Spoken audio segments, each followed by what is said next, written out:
الحمد لله نحمده ونستعينه ونستغفره ونؤمن به ونتوكل عليه ونعوذ بالله من شرور أنفسنا ومن سيئات أعمالنا من يهده الله فلا مضل له ومن يضلل فلا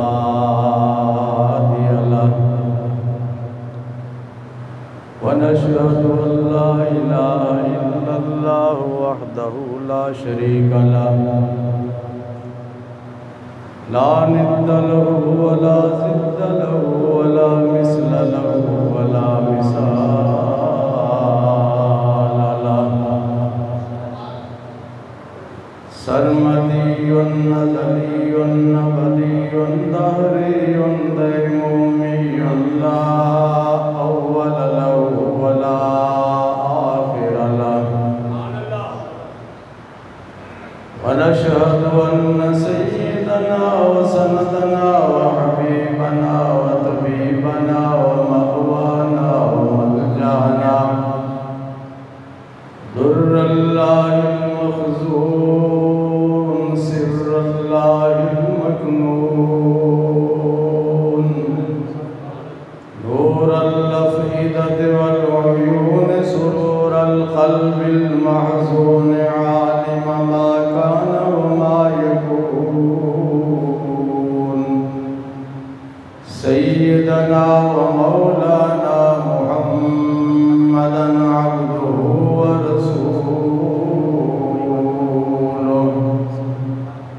أما بعد فأعوذ بالله من الشيطان الرجيم بسم الله الرحمن الرحيم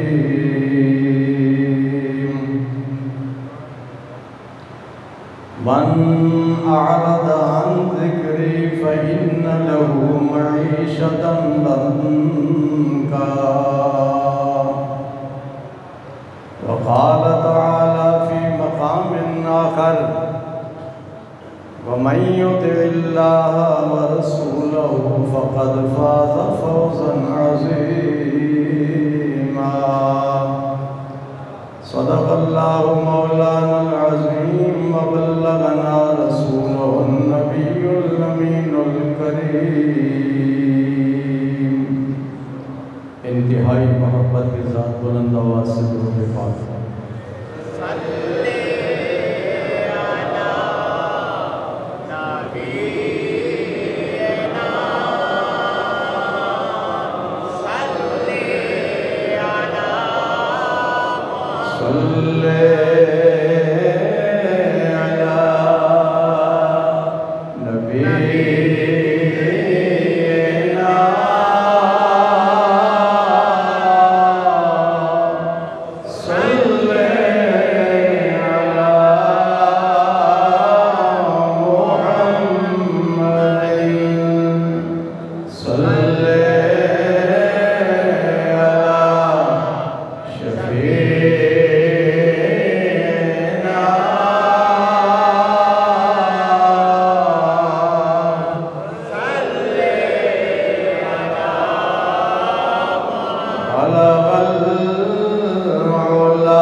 کریم کا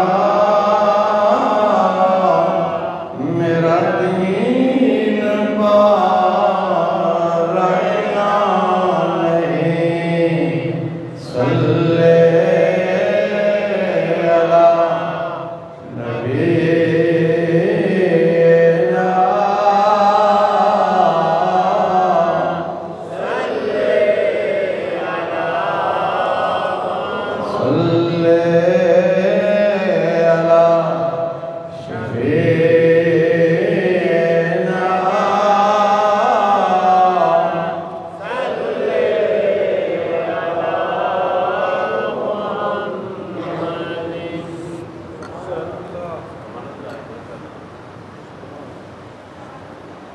بزرگوں، بھائیوں، عزیزوں،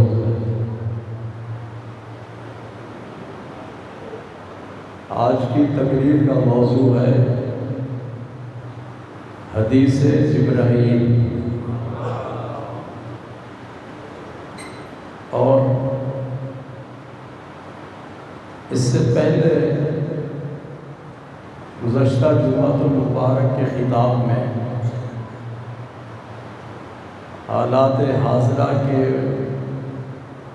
متعلق مختصر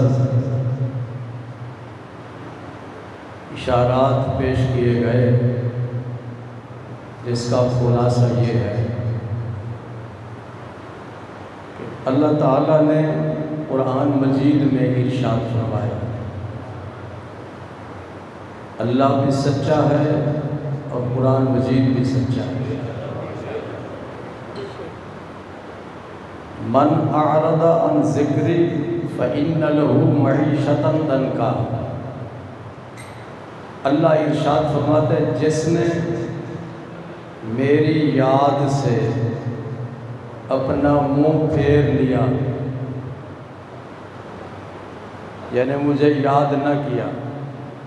اس کی تفصیل میں نے بتا دی تھی۔ یاد کرنے کا مطلب یہ ہے کہ اللہ نے جن چیزوں کا حکم دیا ان پر عمل کرنا، جن چیزوں سے روک دیا ان سے رک جانا، اس کا نام یاد الہی ہے۔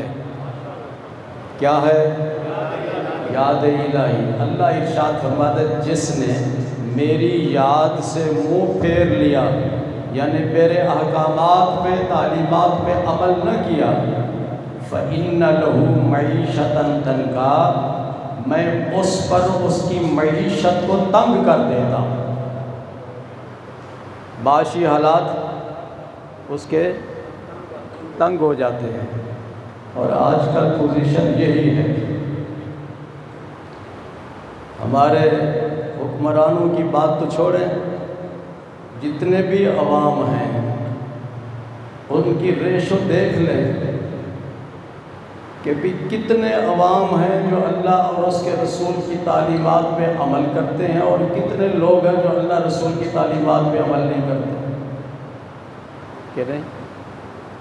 کتنے لوگ ہیں جو نماز پڑھتے ہیں، کتنے لوگ ہیں جو زکوٰۃ دیتے ہیں، صدقہ خیرات کرتے ہیں، اللہ رسول کے احکامات پہ عمل کرتے ہیں۔ بٹ جی ٹھیک ہے،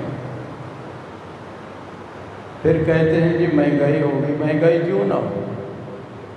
زکوٰۃ دینے والا زکوٰۃ نہیں دیتا، نماز پڑھنے جس پر نماز فرض ہے وہ نماز نہیں پڑھتا، جس پر ضروری ہے کہ ماں باپ کا ادب احترام کرے وہ اس پر عمل نہیں کر رہا۔ شراب پر پابندی ہے اسلام میں، وہ چل رہا ہے سلسلہ۔ جوئے پر پابندی ہے، افیون پر پابندی ہے، چرس پر پابندی ہے، نشے والی چیزوں پہ پابندی ہے کہ نہیں؟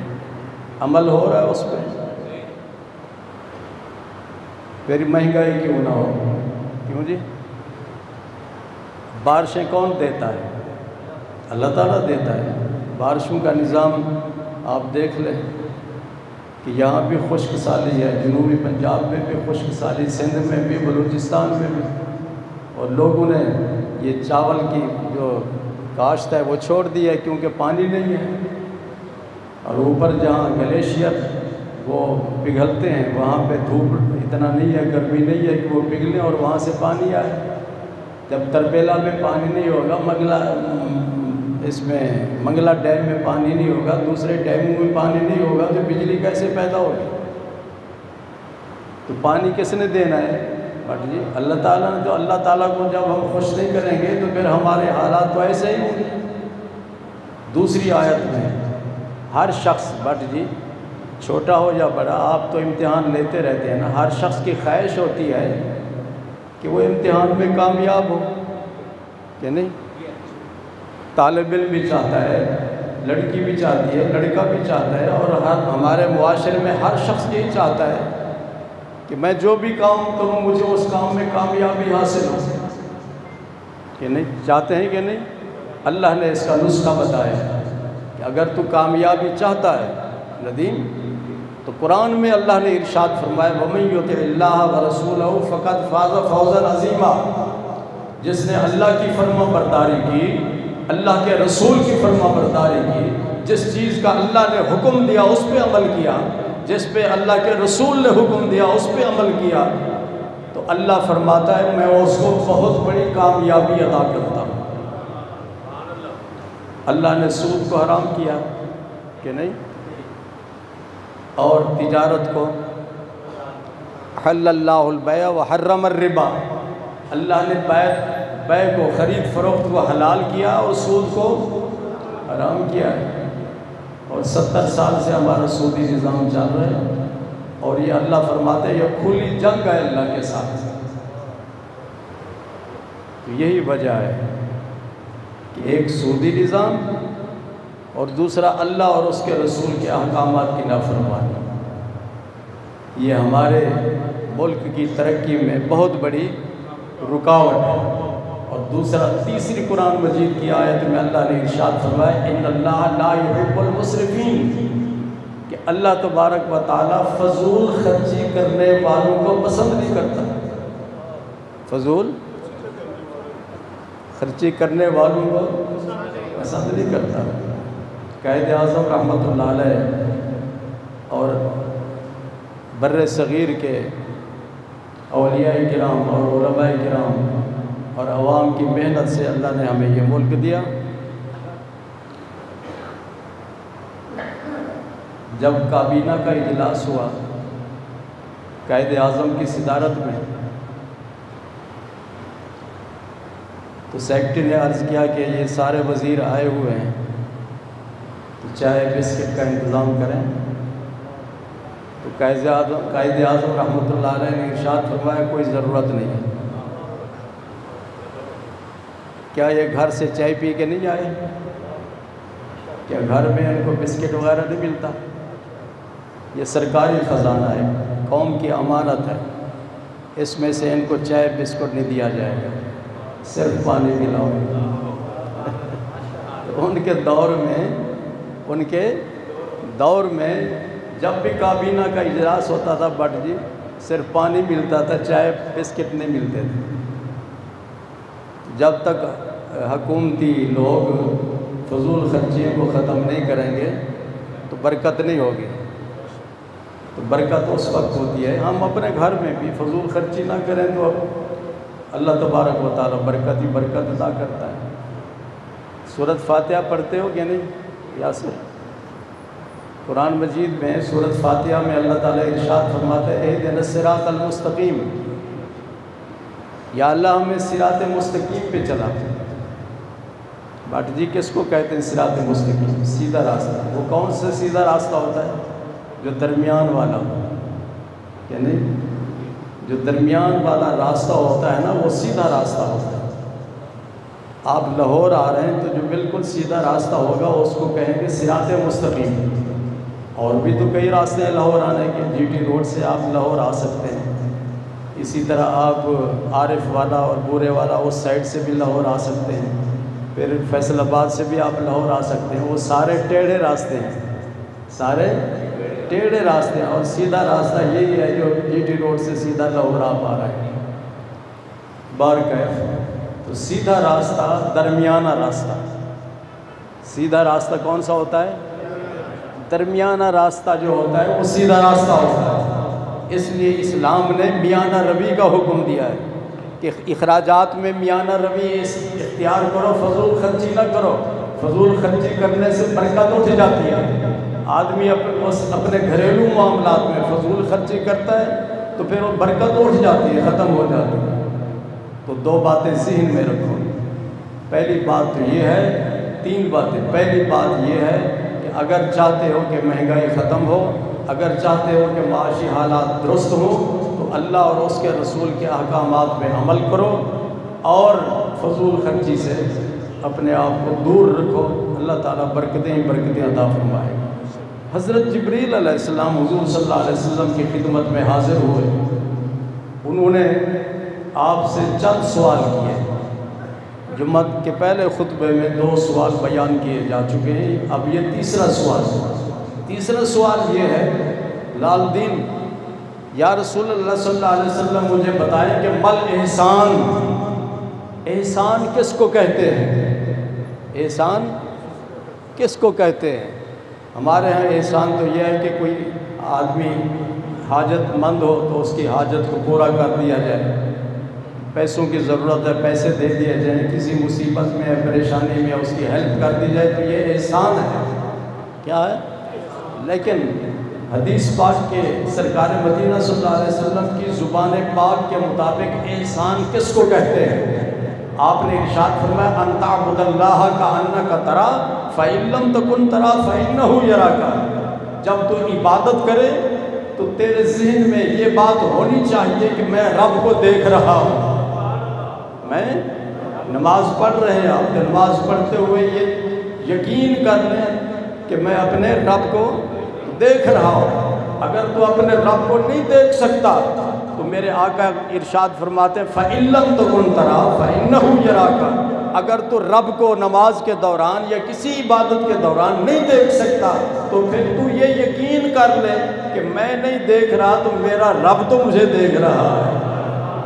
جب آدمی کے ذہن میں، دل میں، دماغ میں یہ بات ہوگی کہ میں جو بھی کام کر رہا ہوں میرا رب مجھے دیکھ رہا ہے، تو رب کی نافرمانی نہیں کرے گا۔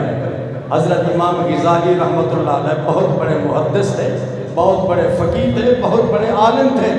جب معراج کی رات حضور صلی اللہ علیہ وسلم تشریف لے گئے تھے، یہ بات ابھی مکمل نہیں ہوئی تھی پچھلے جمعہ المبارک میں، تو حضرت موسیٰ علیہ السلام بھی چھٹے آسمان پر تھے۔ کہاں تھے؟ بٹ جی قبر میں بھی موسیٰ علیہ السلام اور پھر چھٹے آسمان پر بھی موسیٰ علیہ السلام۔ حضرت موسیٰ علیہ السلام نے عرض کیا کہ آپ اللہ تعالیٰ کی بارگاہ میں حاضر ہوئے تھے، کیا تحفہ لائے؟ آپ نے فرمایا 50 نمازوں کا تحفہ۔ تو حضرت موسیٰ علیہ السلام نے عرض کیا کہ میں نے تجربہ کیا ہے اپنی امت پہ، امتیں اتنی زیادہ عبادت نہیں کر سکتے، آپ جائیں اللہ تبارک و تعالیٰ سے نمازیں معاف کروا کے آئیں۔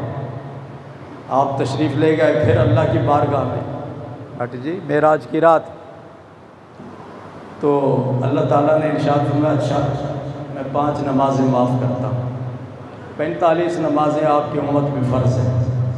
پھر موسیٰ علیہ السلام نے کہا کہ آپ کی امت 45 نماز نہیں پڑھیں گی، جائیں نمازیں معاف کروا کے آئیں۔ حضور صلی اللہ علیہ وسلم پھر تشریف لے گئے، آپ آتے رہے جاتے رہے، آتے رہے جاتے رہے، 9 مرتبہ حضور صلی اللہ علیہ وسلم اللہ تعالیٰ کی بارگاہ میں حاضر ہوئے، تو ہر دفعہ 5 نمازیں معاف ہوتی رہیں، باقی بچ گئی 5۔ تو پھر حضرت موسیٰ علیہ السلام نے عرض کیا کہ آپ کی امت 5 نمازیں بھی نہیں پڑھے گی۔ جی کہتے ہیں جی نبی کو غیب کا علم نہیں ہوتا، غیب کا۔ حضرت موسیٰ علیہ السلام کو وصال فرمائے ہوئے تقریباً 3000 سال کا عرصہ گزر چکا تھا حضور صلی اللہ علیہ وسلم سے پہلے، اور پھر وہ زمین پر نہیں تھے، وہ تو آسمان پر تھے، وہیں سے فرما رہے ہیں کہ آپ کی امت 5 نمازیں بھی نہیں پڑھے گی، جائیں یہ بھی معاف کروا کے ہیں۔ تو آپ نے ارشاد فرمایا مجھے اب حیا آتی ہے کہ میں پھر جاؤں 5 نمازیں معاف کروانے کے لیے، مجھے امید ہے کہ میری امت پڑھے گی۔ پھر غیب سے آواز ہے کہ پیارے آپ کا جو امتی 5 نمازیں پڑھے گا میں اس کو 50 نمازوں کا ثواب عطا فرماؤں گا۔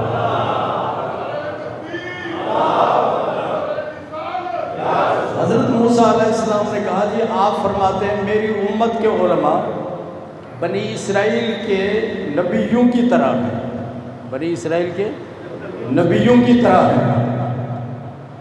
ذرا اپنے کسی عالم کی زیارت تو کروا دیں۔ تو اسی وقت حضور صلی اللہ علیہ وسلم نے حضرت امام غزالی کی روح کو طلب کیا۔ کہاں؟ چھٹے آسمان پہ حضرت امام غزالی کی روح آپ کی خدمت میں پیش کی گئی۔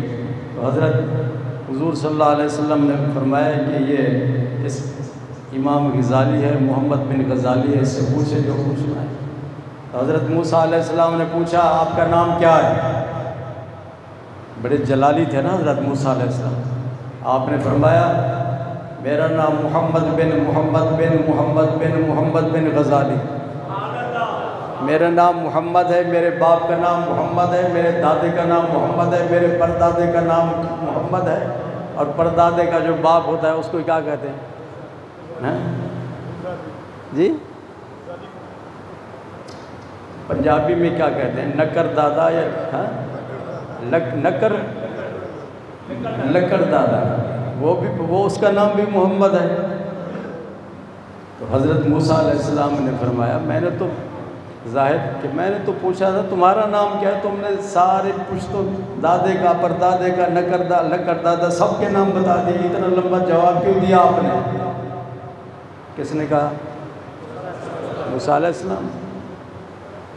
تو حضرت امام غزالی نے فرمایا آپ اپنا وقت بھول گئے؟ جب اللہ تعالیٰ نے آپ سے پوچھا تھا ما تلک بیمینک، قرآن میں ہے کہ تمہارے دائیں ہاتھ میں کیا ہے، اللہ تعالیٰ جانتا تھا کہ نہیں کہ اس کے ہاتھ میں کیا ہے؟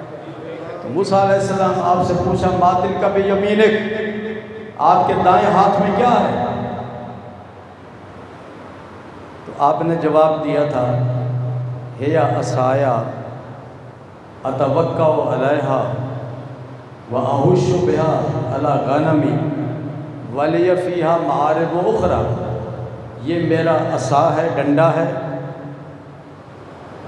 اتوکا علیہا میں اس پر ٹیک لگاتا ہوں، وأحش بها علی غنمی اور میں درخت پہ یہ اب عصا مارتا ہوں، پتے درخت سے جھڑتے ہیں اور میری بکریاں کھاتی ہیں، ولی فیہا معارب اخری، اور اس عصا میں میرے اور بھی بہت سارے فائدے ہیں۔ تو آپ نے اتنا لمبا کیوں جواب دیا؟ آپ تو صرف اتنا کہہ دیتے نا یہ میرا عصا ہے، ڈنڈا ہے، آگے آپ نے یہ تفصیل بتا دی میں اس پہ ٹیک لگاتا ہوں، بکریوں کے لیے پتے جھاڑتا ہوں، اس میں اور میرے لیے کافی سارے فائدے ہیں، اتنا لمبا جواب کیوں دیا؟ حضرت موسیٰ علیہ السلام بڑے جلالی طبیعت کے تھے، تو حضور صلی اللہ علیہ وسلم نے اشارہ کیا کہ آپ فوراً یہاں سے چلے جائیں، کہیں ایسا نہ ہو کہ حضرت موسیٰ علیہ السلام اپنے جلال میں آ کر تمہاری پٹائی شروع کر دیں۔ تو وہی حضرت امام غزالی بہت بڑے امام تھے، محدث تھے، آپ نے شکایت کی اپنی والدہ کو کہ میں جب نماز پڑھاتا ہوں تو میرا سگا بھائی جو مجھ سے چھوٹا ہے وہ میرے پیچھے نماز نہیں پڑھتا، میرے پیچھے۔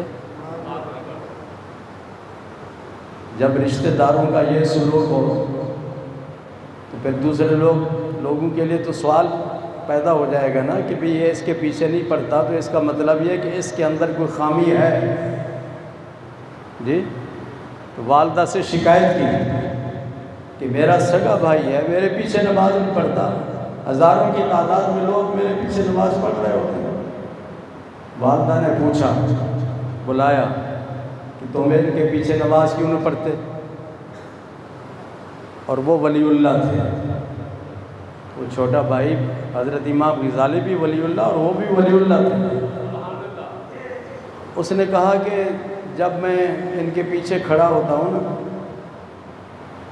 تو یہ سورۃ فاتحہ پڑھ رہے ہوتے ہیں اور پڑھتے پڑھتے دل میں دوسرے مسائل کا بھی خیال دل میں لے کے آتے ہیں، دوسرے مسائل پر بھی غور کرنا شروع کر دیتے ہیں۔ زبان سے یہ پڑھتے ہیں سورۃ فاتحہ اور دل میں دوسرے مسائل کے بارے میں سوچ رہے ہوتے ہیں تو ان کی پوری توجہ اللہ کی طرف نہیں ہوتی، نماز کے دوران ان کی پوری توجہ مسئلے مسائل کی طرف ہوتی ہے، اس لیے میں ان کے پیچھے نماز نہیں پڑھتا۔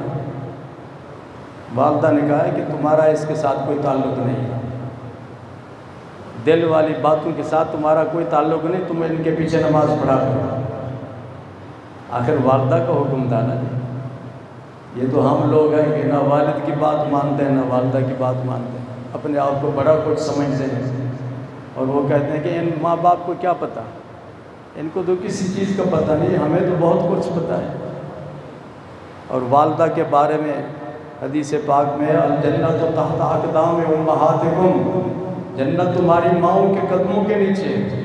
اور باپ کے بارے میں ارشاد فرمایا اوسط ابواب الجنہ، جنت کے دروازوں میں سے جو درمیانہ درجہ ہے وہ باپ کا، وہ باپ ہے، وہ کیا ہے؟ باپ جنت کے دروازوں میں سے ایک دروازہ ہے، اور والدہ کے قدموں میں جنت ہے۔ کیوں جی؟ جنت میں داخل وہی ہوگا نا، پہلے دروازے میں جائے گا کہ نہیں؟ پہلے دروازے سے گزرے گا پھر جنت میں جائے گا۔ اسی لیے حضور صلی اللہ علیہ وسلم نے ارشاد فرمایا رضا الرب فی رضا الوالد وسخط الرب فی سخط الوالد، رب راضی، والد راضی ہوگا تو رب راضی ہوتا ہے، اور والد ناراض ہو جائے تو رب ناراض ہو جائے۔ جس پر رب ناراض ہو جائے تو اس کو جنت تو نہیں ملے گی، ملے گی جنت۔ تو اس لیے انہوں نے اپنی والدہ کے حکم کی تعمیل کی۔ جب تعمیل کی تو انہوں نے امام غزالی نے کہا اللہ اکبر، یہ بھی پیچھے کھڑے ہو گئے اللہ اکبر کر کے۔ جب امام غزالی درمیان میں پہنچے، سورۃ فاتحہ کے درمیان میں، تو یہ نماز توڑ کر باہر نکل گئے جی، نماز چھوڑ کے باہر آ گئے۔ پھر امام غزالی نے والدہ سے شکایت کی، والدہ سے شکایت کی کہ اس سے تو بہتر یہی تھا کہ شروع میں نماز میں شامل ہی نہ ہوتے، درمیان نماز میں انہوں نے نماز کو چھوڑ کے چلے گئے۔ پھر والدہ نے بلایا کہ کیا بات ہے؟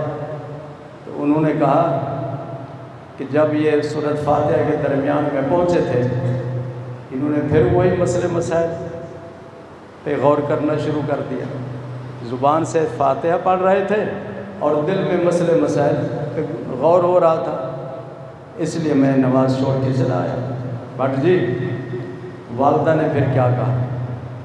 والدہ نے کہا کہ اگر وہ مسئلے مسائل پر غور کر رہے تھے جی، ان کے دل میں مسائل پر توجہ تھی اور تمہارے دل میں ان پر توجہ تھی، تمہارے دل میں ان کے دل پر توجہ تھی، تو اگر ان کی توجہ اللہ کی طرف نہیں تھی تو تمہاری توجہ بھی تو اللہ کی طرف نہیں تھی۔ آگے سمجھ، اس لیے یہ بات یاد رکھو، جب بھی نماز پڑھو تو نماز جب ہم کہتے ہیں نا اللہ اکبر، یہ پہلی تکبیر کو کیا کہتے ہیں؟ بولو بھائی، لال دین کیا کہتے ہیں پہلی تکبیر کو؟ تکبیر ندیم نہیں، ہاں تکبیر تحریمہ۔ بٹ جی کیا؟ تکبیر تحریمہ، تحریمہ کا مطلب ہے حرام کرنے والی۔ کیا؟ جب اللہ اکبر کہہ دیتے ہیں تو اب ہم پر بات کرنا بھی حرام ہو جاتا ہے کسی کے ساتھ، اور کھانا پینا بھی حرام ہو جاتا ہے۔ جب یہ ساری چیزیں حرام ہو جاتی ہیں تو غیر اللہ کی طرف توجہ بھی تو حرام ہو جانی چاہیے۔ تو جب اللہ اکبر کہہ دیا تو صرف رب کی طرف توجہ ہو اور کسی چیز کی طرف توجہ نہیں ہونی چاہیے۔ اسی کا نام احسان ہے۔ کیا؟ اسی کا نام، یہ حضور صلی اللہ علیہ وسلم نے جب جواب دیا تو جس نے سوال کیا تھا اس نے کہا کہ آپ نے سچ کہا، آپ نے سچ کہا۔ صحابہ فرماتے ہیں فعجبنا لہ یسألہ ویصدقہ، ہمیں تعجب لاحق ہوا، یہ عجیب سوال کرنے والا سائل ہے جو جواب کی تصدیق کر دیتا ہے۔ تو اس سے پتہ یہ چلا کہ بھی اس کو پہلے جواب کا علم تھا. جب اس کو جواب کا پہلے علم تھا پھر سوال کرنے کا فائدہ کیا ہے؟ تو حضور صلی اللہ علیہ وسلم سے یہ 3 سوال پوچھے گئے. پہلا سوال ایمان کے بارے میں، دوسرا سوال اسلام کے بارے میں، تیسرا سوال احسان کے بارے میں. اب چوتھا سوال اس نے پوچھا کہ قیامت کب آئے گی؟ کیا کب آئے گی؟ مجھے اس کی ڈیٹ بھی بتائیں، دن بھی بتائیں، سن بھی بتائیں. تو حضور صلی اللہ علیہ وسلم نے ارشاد فرمایا من مسئول عنہا بعالم من السائل. اس حدیث کا اور آپ کے اس ارشاد کا مطلب یہ ہے کہ تو بھی جانتا ہے قیامت کب آئے گی، میں بھی جانتا ہوں قیامت کب آئے گی. یہ راز والی بات ہے، اس کو راز ہی رہنے دو. پھر اس نے کہا کہ اچھا اگر آپ نماز کا وقت، نماز کا دن، اس کا قیامت کا دن، قیامت کا وقت، قیامت کا سن نہیں بتاتے تو نشانیاں تو بتا دیں. قیامت کی بہت ساری نشانیاں ہیں قیامت کی. آپ نے ایک نشانی بتائی اور وہ نشانی اس کا خلاصہ یہ ہے کہ اولاد ماں باپ کی نافرمان ہو. اولاد ماں باپ کی، یہ قیامت کی نشانیوں میں سے ایک نشانی ہے. اللہ تبارک و تعالی ہمیں اپنے ماں باپ کا ادب احترام کرنے کی توفیق عطا فرمائے. جب آپ نے ان سوالات کا جواب دیا، وہ سوال کرنے والا چلا گیا تو صحابہ نے، حضور صلی اللہ علیہ وسلم نے صحابہ سے پوچھا تم جانتے ہو یہ کون تھا؟ تم جانتے ہو یہ کون تھا؟ عرض کرتے یا رسول اللہ ہم نہیں جانتے. آپ نے فرمایا ھذا جبریل یعلمکم دینکم. یہ جبریل علیہ السلام تھے جو تمہیں تمہارا دین سکھانے کے لیے آئے تھے. تمہیں تمہارا، انہیں ان سوالات کے ساتھ تو ان کا تعلق نہیں تھا یا جوابات کے ساتھ. وہ صرف انہوں نے سوالات اس لیے کہ تاکہ آپ لوگوں کو پتہ چل جائے کہ دین کیا چیز ہے. اللہ اکبر. اب فرشتے ہمارے دونوں کندھوں پہ بیٹھے ہیں، ہم دیکھ رہے ہیں ان کو؟ نہیں دیکھ رہے، لیکن نگاہ مصطفیٰ وہاں پہنچتی ہے جہاں ہماری تمہاری نگاہ نہیں پہنچ سکتی. کوئی صحابی نہیں جانتا تھا کہ یہ جبریل ہیں، لیکن حضور صلی اللہ علیہ وسلم کو معلوم تھا کہ یہ جبریل ہے جو سوال کر رہا ہے. اللہ تعالی ہمیں آقا کریم صلی اللہ علیہ وسلم کی تعلیمات پہ عمل کی توفیق عطا فرمائے. اور آپ لوگ ہر نماز کے بعد دعا کیا کریں کہ اللہ تعالیٰ باران رحمت نازل فرمائے اور ہماری مشکلات کو دور فرما دے. وآخر دعوانا الحمد للہ.